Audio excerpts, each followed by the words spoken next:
अस्सलाम वालेकुम व्यूअर्स। जनाब हमारे मोहतरम जो चीफ जस्टिस साहब हैं वो और हमारी मोहतरम इस्टेब्लिशमेंट और उसके साथ साथ हमारे मोहतरम इलेक्शन कमीशन साहब, आप पाकिस्तानी अवाम का करोड़ों रुपया नहीं अरबों रुपया ज़ाया करने के लिए जा रहे हैं 8 जनवरी को इलेक्शन करवा के। चूँकि ये बात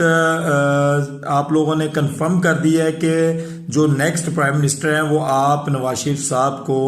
ही बनाएंगे, तो लिहाजा आप हमारी मोहतरम इन हस्तियों से गुजारिश है कि काइंडली अवाम का पैसा ज़ाया ना किया जाए और नवाज शरीफ साहब को जो है वो ताजपोशी कर दी जाए, उनको बादशाह सलामत लगा दिया जाए और उनके 5 साल पूरे करवाए जाएं